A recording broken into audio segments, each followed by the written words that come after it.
Hi everyone and welcome to my live feed. I know I don't get many people watching this live feed, but I do know that a number of people connect over time. So if you're one of those persons, welcome. I'm pleased to have you here today. Now, I often do videos that are edited and that I save and then I put them up on YouTube. I just need to be quite frank with many of you that this form of presenting on YouTube is quite new to me. Even though I've got hundreds of videos, many of those videos were taken when I was president of the Child Protection Party and when I was less familiar with what YouTube was all about, and certainly I wasn't here to monetize what I did. I just did it as a form of entertainment, if you like, and to keep me busy. But now that I'm retired, I've kind of approaching a little bit differently. As a result of that, my numbers are ticking up, for which I'm really delighted. And hopefully you might be one of those persons who may wish to subscribe to my channel and let me know what you think about the videos that I am posting. I posted what I think was a really important video earlier today on pedophilia here in Australia. And I'd like all of you, if you can, to access that particular video, which you will find on my feed somewhere down below. So there's many things that I want to talk about. There's many things that interest me. I guess the point now is that now that I've retired from all my client work and I'm doing all this other work, this is the area in which I do want to focus.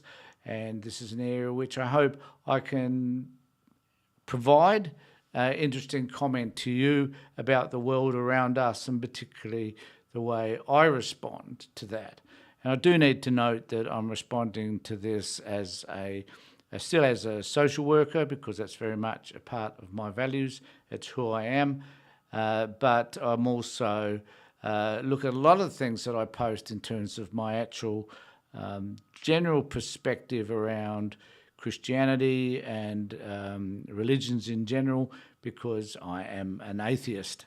A discussion which I often have with my wife, who declares that she's not, probably more an agnostic, but nevertheless, that's my position. And over time, I kind of wish to discuss that with you so that you have an understanding as to who I am as well and where I'm coming from.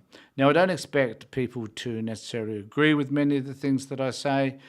I would expect there to be a lot of disagreement, in fact, and on some of my posts so far, there have been those disagreements. I'll try and get back to you if I can in relation to any of those, and you can contact me on the email below if you don't want to contact me through the comments here.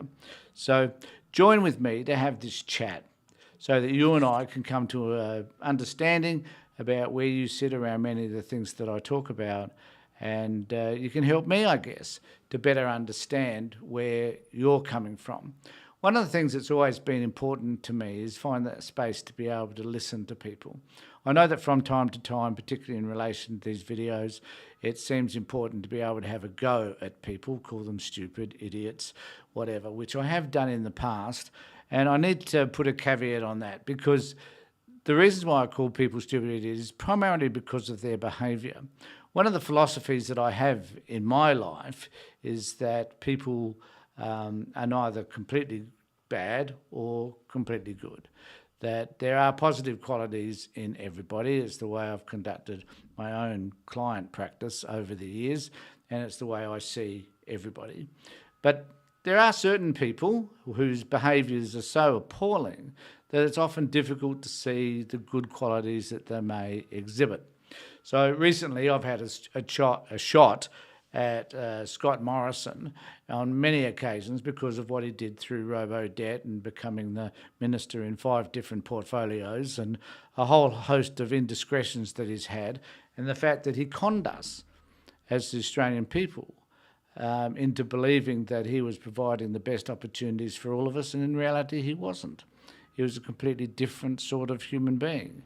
Now, as much as I dislike the man, and will often say that I dislike him, I'm also saying that the qualities, if I call him disgraceful, if I call him wicked, whatever I call him, is actually referring to his type of behaviour. There are obviously aspects about Scott Morrison that I find difficult to find, but I'm sure that from his family's perspective, is a loving, caring individual. And I'm sure that most people who act really badly, with a few exceptions in this world, I can probably find some reasonable qualities that need to be acknowledged. However, when it comes to offering criticism of people, sometimes we need to be able to highlight them in certain ways that may seem derogatory and unhelpful, and I acknowledge that from time to time I do just that. And the prime example for me would happen to be Donald Trump. I find it difficult to find in that man any qualities which need to be acknowledged as being affirming, apart from the fact that he's a brilliant con man, has done a great job on the American people, and I'm hoping that eventually, through the 3 indictments that have been issued against him so far, that he will be caught and found out for the con man and the disgusting human being that he actually is. Now, even with Donald, I'm sure that there are some people around him, maybe not Melania, maybe not his daughter, Ivanka, maybe not any of the people that have worked for him, but certainly a lot of the people that follow him think that he's incredibly wonderful. Now, I find that fascinating. I was watching a video just the other day where someone talked about him as being next to a god. They saw him as a king, so they saw him as one level below God, and that he represented to them this kingly individual who's going to save them from absolutely everything. And I often see that as a problem within the right wing of politics, is that they're looking for somebody who's going to save them from the erroneous nature that sits among everyone else, and particularly those that oppose them. You know, we saw this also with Stalin and Hitler and Pol Pot and a whole host of other people that they believed, their population believed in some instances, could actually save them from their own ills. But the reality is that many of these people are tainted with their own sense of narcissism and pathology that prevents them from being the people that they potentially could be if they weren't so consumed by their own sense of self-importance.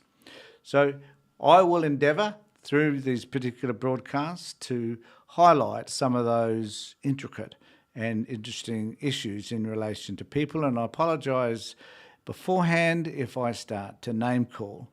My wife, for one, hates me name calling. I don't name call her, obviously, but hates me to name call people because she sees it as unfair. I see it as just when I'm name calling people and calling out their behaviour. Right, so now that I've discussed all those caveats in the way that I think, let's get stuck into it. I have a few posts, a few issues, I guess, that I wish to talk about today. And I don't want to bore you too much with them, and I won't be putting any comments down below or any time codes in terms of when they are, because this is, after all, it's a live feed, so it's having a conversation with you. And it's the great thing about live feeds, as opposed to the other stuff I do, is that it's organic. So it's where I am right at this particular point in time. It's having that discussion with you about things which interest me, and hopefully you can join in and continue the conversation with me either now or at a later date. So get involved with me. Also, I want to thank all those people that have subscribed over the last week. I know that I've only got 118 subscribers now, I think, which is not a big deal, but I'm not terribly panicky about all of that. I'm here to do this because I enjoy doing it. It's a fun thing for me to do. I don't know why I like talking to a camera. I think I spent most of my career, the last 30 years or so, listening to people. So maybe now having a chance to talk to people is a completely different environment for me, and offers me an opportunity to be able to say perhaps many of the things that I've thought I could have said, but never said because of the environments in which I was working. And sometimes those political correct environments prohibited me from saying many of the things that I needed to say. So one of the things so there's a number of issues that I want to talk about today, and one of them is the Ashes victory. Now, I posted a post some few weeks back now in relation to Piers Morgan's response to the Australian team winning one of the series, well, not the series, one of the matches. And as a result of that, I wanted to see what else or how else he would respond when the Australians retained the Ashes. So we didn't win the Ashes series. We simply retained it because we had a 2-all draw and 2-all matches and one draw. Now, interestingly enough, Piers Morgan came out in that first instance because of the issue with regard to Carey knocking the stumps over with regard to Bairstow. And there was an uproar because it was seen as unjust and unfair. And someone raised the issue, well, this is you, the United Kingdom. You're the ones that set the rules. You're the ones that established this game in the first place. You colonised us and you brought it here. And the same applies to India, Pakistan and a whole host of other countries around the world that you colonised. And we are, in fact, beating you at your own game. And it seems to me that the British people are a bit distressed by this notion. They seem to think that they are still colonisers, that we are subservient, if you like, to them, and that because of that, even in a game of cricket, we should remain subservient to them. Well, clearly that's not the case, and if you're an Australian, you certainly don't subscribe to that particular notion. But interestingly enough, I haven't heard at all from Piers over the last couple of weeks. I just did a Google search to find out what else he's been saying recently, and I discovered that he's been relatively quiet in the last few days since we retained the Ashes, and even though they won the last match. It does highlight a point to me, and that is that this was not a clean sweep by any means. We didn't win 3-2, in fact, or 3-1 it would have been. In fact, it needs to be noted that England lost the first 2 of the matches. And so if England was to declare themselves a victor in any form, I guess they would have needed to have won at least one of those first 2 matches. But they didn't. They weren't as good as Australia. And they introduced this new form of cricket, which is quite exciting, and I'm excited to watch it. It's given cricket a new sense of purpose and light in an age of dwindling television ratings and dwindling interest in Test cricket itself, where baseball has come in, where players tend to have a shot at hitting 4s and 6s, whereas in the past it was all about the boycott way of playing cricket, or the lorry way of playing cricket was to see how long you could sit out there and not score a run at all. But those things have changed. And as a result of those changes, cricket has become a little bit more interesting, a little bit more exciting, and maybe to some extent that has raised the ire of the British, because they have seen a change in the sport that they invented and that they've been advocating for years is just slow and bloody boring, and it's a game that should be only played in colleges and in elite environments. So that has changed, even to the point whereby some members in the members' stand in Lords were, how can I put it, reprimanded for the disgusting way they behaved when the Australians entered into the long room. So sometimes the rules do change, and Australia is very good at changing those rules, because how long should we go on being ruled by the colonisers? It's about time that we took a stand against all things that are colonial, including the empire and including us now, hopefully becoming at some point a republic and extricating ourselves from any connection with the United Kingdom. So cricket represents all of that stuff. Unfortunately, we didn't get a 3-1 win, 3-2 win, but we were, or 3, it would have been 3, whatever it was. It would have been great if we had been able to capitalise and win over the last weekend, but we weren't. So that's cricket, that's Piers Morgan, and I'm really glad that he's shut up. because he just gets too much airtime. In fact, it's quite interesting. When you look at any comments that he makes, there's always newspapers. It's not just YouTube, and it's not just his site on Sky News or whatever it is. It's also his general comments, because he's seen as a personality who seems to know what he's talking about, when that's not necessarily the case.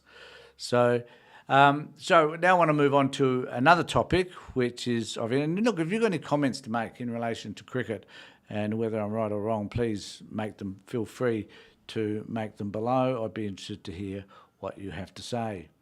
The other issue that I want to talk about is a matter in relation to the right wing and how they view The Voice, which is in Australia. If not in Australia, that's a referendum in Australia in relation to Indigenous people having a voice to Parliament and being recognised primarily in the Constitution. And occasionally I'll get a posting on my Twitter feed, or X as it is now called, which often a person will post this stuff because they're also having a go at a person who appears to be racist. And there's this one particular bloke that came across my feed. His name's Max, I believe. He identifies himself at the beginning. But this is what Max has to say about The Voice, and the fact that The Voice itself is just something that's just going to take over this country. It's going to take over the land. It's going to determine how we think and feel about ourselves. And it is blatant racism. Whichever way you care to look at it, it is simply racist. So I'll play this bit about Max. I won't probably play all of it because it's a bit too hard to bear, but I'll play a little bit of Max, and you can find out what he talks about in terms of racism. I'll stop it by the way through because he does highlight some statistics which are worth noting, and is not incorrect either in relation to his statistics, but I'll just highlight the correctness or otherwise of them. So this is Max. I'm Mark Mack, and here's why I'll be voting no to The Voice. It's a vulture voice. It's there to pick on what's left of the hide of all Australians since the COVID-19 operation of the last 3 years. We've been giving $33 billion a year to all Aboriginal people that make up only 4% of our population. That's an average of 44 grand per Aboriginal. I think it's worth noting that people like Mac, or whatever his name is, don't necessarily understand, firstly, where this money goes, and secondly, how much of it does actually go to the pockets of Indigenous people. Very little goes there.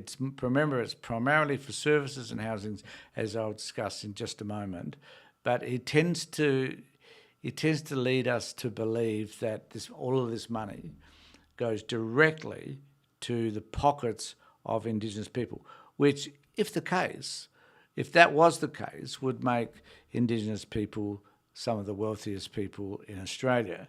And we know that that's definitely not the case. Also, he doesn't mention the amount of benefits that other people might receive as well. You know, I know some people I've worked with under NDIS who are receiving $60,000, $100,000, $200,000 in some cases for services to be provided for them. Does that mean that they're ripping off the state as well, as he thinks Indigenous people are? Clearly not, but nevertheless, that's the skewed views that some of these people tend to have. Human being. For nothing. Every year. On top of probably their NDIS, which costs more just... Not all Indigenous people have NDIS. Many white people have NDIS. As much a year. It's like 44 billion a year. They get their... And just on that matter, it is actually, I did find it here, we're taking into account the 300 million allocated for Indigenous housing and 177 million underspent in 2021 to 22. The October 2022-23 budget provides 1.1 billion more than the March 2022-23 budget. So the Albanese government increased that up, and rightfully so, which totals 4.2 billion a year. The budget invests 1.9 billion in initiatives for Aboriginal and Torres Strait Islander people and communities, and that's support for planning for a better, safer future for Central Australia. So that's kind of like the reality of it all. And this guy is clearly distorting much of that. Of course he does, because he hasn't done his research, which is what most of these people advocate that they do, the right wing. You know, they do their research. These conspiracy theorists are right into the research that they do, but actual fact, they do very little. Bit of that as well, don't worry. We're not invaders. We're here to help you. We're here to stop you believing in your nonsense fable fairy tales about snakes creating gullies and kangaroos creating rivers. I love this bit, because here he's trying to say that your sense of spirituality is different from mine. However, his sense of spirituality, which is Christian belief, who knows whether it's spiritual or not, that's probably another issue for another debate at another time. But his version of Christianity has two people sitting in a garden. One person wasn't there initially, and so the other person was created out of the rib of that person, and then the person who was created from the rib chose to pick an apple because she was told to pick that apple by a snake. So when one looks at his version of what Indigenous think is their spirituality, because their spirituality is in relationship to their land, which is a great thing, I think, and something we all could learn from. And the stories that come from that and the creation of the land is no different from what this guy would say would be the creationist version of who we are in terms of being created by his version of God. Need I say any more? God is your creator. He's your living creator. Right, okay? No myths there. Stop creating the creation through the creation itself. It's created through God himself, living creator spirit. You Aboriginals know what I'm talking about. This whole voice thing is just a raid on your property. I don't know what this guy would think of Indigenous people who are Christians then. I wonder how he would interpret their version of the world when perhaps they can hold two versions. They can hold a cultural version of the way that they interpret through their stories and so on. So I wonder how he would conflate those two if there was an Indigenous person, which there are many, who have a Christian faith. It's pitting race against race, right from the Constitution, right from the get-go. So these Republican maggots can raid our property, take it over, and bring communism in. And they'll throw your Aborigines under the bus just like us. I wonder whether in fact the idiot's referring to me, because firstly I'm a Republican in terms of wanting a republic. I'm not a Republican in terms of the right-wing version of the American version of Republican. I'm far, far further left than any of that. So I don't know what he's referring to when he's referring to Republicans. Perhaps he got a little bit caught up in us wanting to become a republic and what that would mean to him, because clearly he's a monarchist. Please be aware, it's a raid. They raided our houses during COVID-19. They've been raiding properties from white men all across Australia in recent times. Anyway, they know how, these corporations, and which is the government ultimately, to the Supreme Court of shit and the maggot straight court of magic and magicians. Wake up. Where's this guy? Where's this dude coming from? I mean, this to me is a completely different version of crazy. Wake up. We are in the fight for our lives, and they are trying to raid us, our children, through pedophilia, through pedophile politics, and our homes through taking land title. Okay, so we've just discovered that he's a crazy man, but these are the type of people that do have some influence over others. There's a group of people that see themselves as the freedom fighters, for example, and I can't see any freedoms that they're actually fighting for, apart from the fact that they're super critical of anything that is political, except, and I've said this on some videos before, is that they don't tend to want to confront some of the real issues that do happen. For example, I've watched a lot of their videos, but I never hear them criticising the government for robo-debt. And that may be because robo-debt came from their preferred party, namely the Liberal Party and the right wing. However, we know that if it came from the left, we would have mainstream media would be all over it, Murdoch Press would be over it, Sky News would be talking about it incessantly, but you never hear anything from them in relation to robo-debt. And what is interesting to me about robo-debt is that Bill Shorten, the man who was called out by Dutton and who was Scott Morrison rather, and Scott Morrison attempted to destroy his political life as the leader of the Labor Party back in the day, some 5-6 years ago, is now the person that Shorten can now focus on. And I did a post on that yesterday where I just had the picture of the video of Morrison's face while Shorten was having a go at him. Worth having a look at that video, incidentally. It's only 1.5 minutes long, but it is an opportunity to remember, I think, that it was Shorten who was berated incessantly by Morrison, and now it's almost like Shorten's able to say, well, we have the evidence now to prove that you were a revolting and are a revolting individual, Mr. Morrison, and I can now stand up in Parliament and I can talk to you directly about how revolting you actually are, because I now have the evidence to support that. And I'm sure Shorten's laughing all the way to his office because he's now able to put the boot in to the man that tried to do the same thing for him when he was leader of the Labor Party. So what goes around comes around, I guess. So I wanted to highlight another story, which is along the same lines, really. And this is about right-wing politics and the religious fervour that it creates.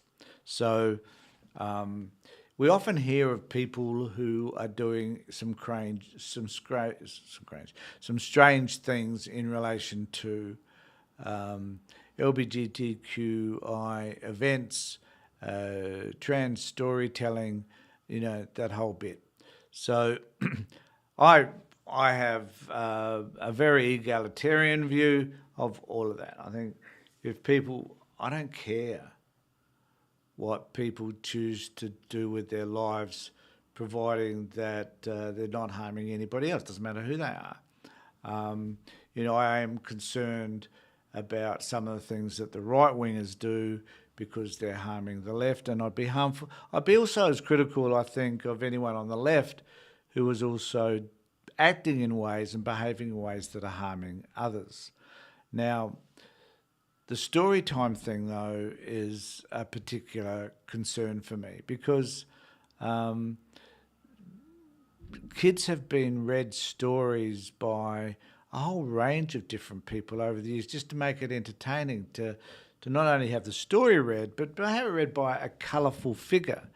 And would it matter whether it's a clown, someone dressed in some weird outfit, a nondescript weird outfit? I mean, does it really matter? Well, no, it doesn't. But it matters to the right because they believe that the children are being groomed by these trans people who are simply males dressed up in fancy outfits, right? And they look entertaining, and they are entertainers. That's all they are, and this form of storytelling has been around for a long time. It's not the beginning of it, you know. It interests me that when Robin Williams dressed up as a woman, as Mrs. Housefire, whatever she was, that no one objected to that. There's a whole host of other men who have dressed up as women, and no one seems to have been really concerned about that until the right wing come out and they think that somehow or another children are being impacted by these events which have been happening for a long, long time. So sometimes someone stands up and they do some bizarre things. Now, I was watching a video, so I often watch, for entertainment's sake, I watch a few people who are on the extreme right, conspiracy theorists, and they were highlighting an individual recently who they thought was pretty crash hot because he made a stand against story time. And this guy came from Canada. And they said he was being arrested and blah, blah, blah, and it was a crime. It was a terrible thing that this man should be arrested for objecting to these events. And so I thought I'd just look up this dude and find out who he was and whether or not they were justified. So I think it's fair enough to do our own research around some of these matters and think, well, look, okay, maybe this guy was over the top, maybe he wasn't, but let's find out what's actually happening.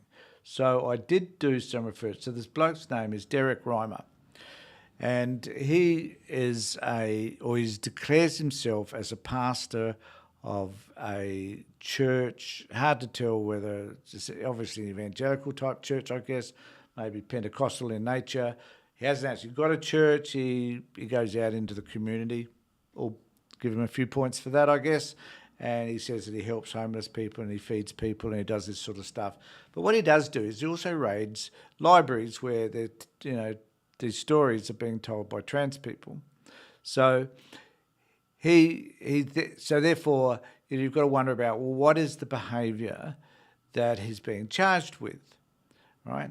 So what I found interesting was, when I looked it up, I don't know how this is going to come out, but when I looked it up, is a Calgary pastor accused of hate-motivated crimes against the LGBTQ community. He's arrested. Now, he's arrested again. So this isn't the first time. So this dude has been quite enthusiastic about the fact that he had to protest, and I'll have him on screen in a moment explaining why he's doing all of this. So Calgary pastor charged with hate-motivated crimes stemming from an altercation at a children's library drag event has been arrested again the third time in the past 5 weeks. Derek Reimer appeared briefly before a justice of the peace on Wednesday as the Crown indicated it plans to apply to revoke his bail because the man has been on bail and he just didn't care and turned up for this event again. Reimer was protesting near another drag story event when he was arrested on outstanding warrants. He now faces 8 new offences, including criminal harassment, causing a disturbance and breaching his release conditions.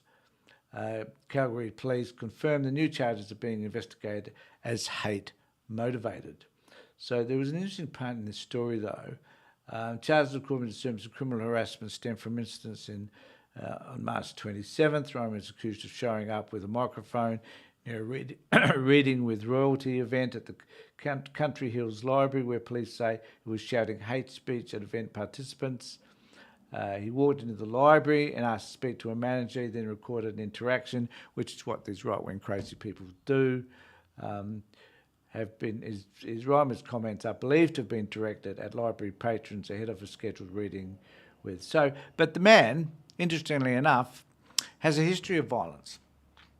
So the pastor has a 12-year history of committing violent crimes in both Alberta and Manitoba, including convictions of animal abuse and aggravated assault. So if you remember if you remember what I said at the beginning of this feed, is that I'm more than happy to call out people for their bad behaviour, but I don't believe that people are totally bad. This man is bad. So why would you hold him up? Why would you see him as being somebody of note that these crazies in Australia, I think, wish to interview? Because he's not a very nice person. But how do they present? So the way this guy presents is that, and I'll just play this little bit of this clip for you, because this is him talking to another bloke. Don't know who Reuben Israel is, but his guy's got a podcast, and he's talking to him about his beliefs. So this is what he has to say. For anybody else, just making it just apparent and expose that we have to expose the darkness, and we have to show what's wrong and tell a fault of what's wrong here before we introduce the remedy, as you said. Amen. So going back to it, we went in one after another until security took us out, and I went last, and I just had it programmed in my brain that I'm going into the room, I'm going to the front, and I'm not going to leave until someone drags me out or cops threaten to arrest me or find me. So I waited a little bit when I went into the room. I gave it a minute or so, and then they finished up a silly little dance and said something like, "I like this." And I just walked to the front of the room. I said, "Well, I like Jesus." And I just started teaching and preaching on Jesus, trying to tell. Now, the point to be made here is, I don't think he did.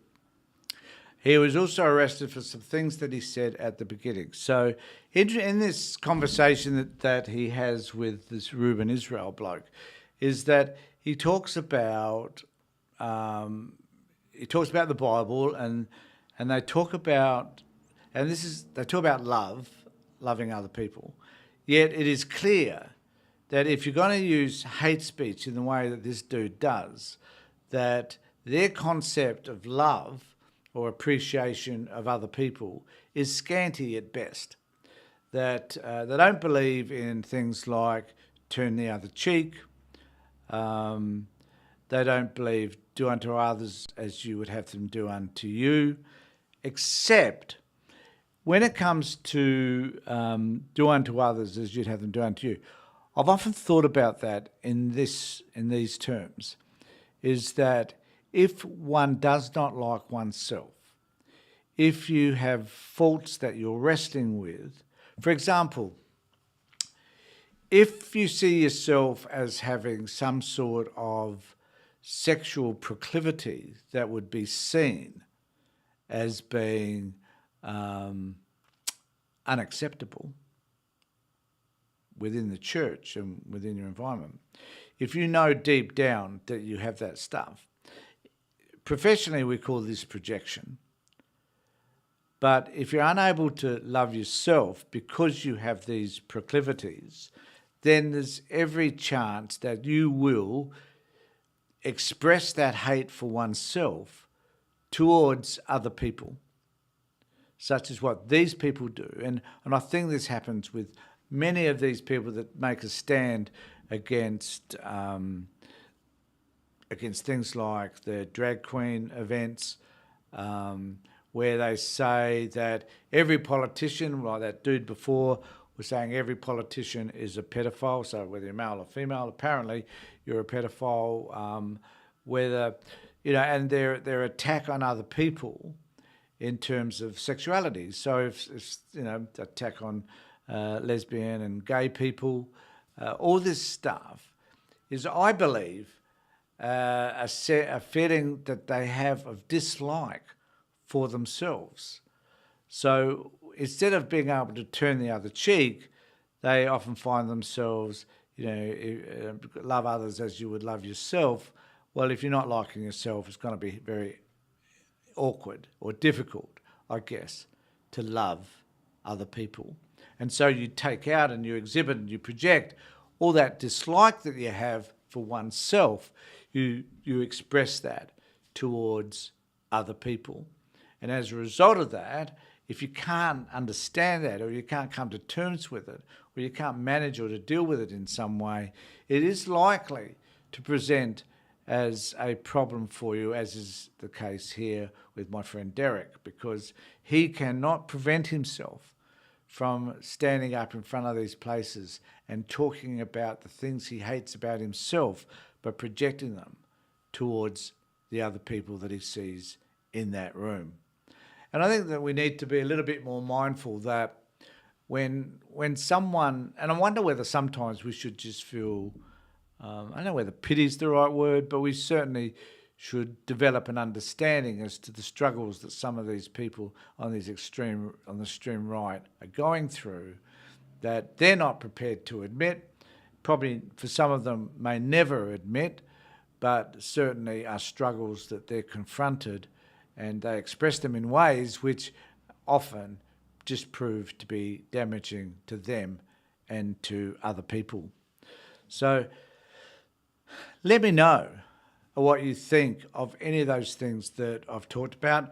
Make a comment below, because I'll be more than happy to have a conversation with you about it, or you can contact me on my email address and we can talk about it further. That's my live feed. Glad you're able to be with me. Hope you got something from it. It is just a rant. It's an unplanned event, I know. But at least once a week I'm going to do one. Hopefully over time I'll get better at them. Let me know what you think. If the things that you think I can do differently or better, then please also let me know. So thanks everybody for being with me for this. Take care, look after yourselves, and be safe.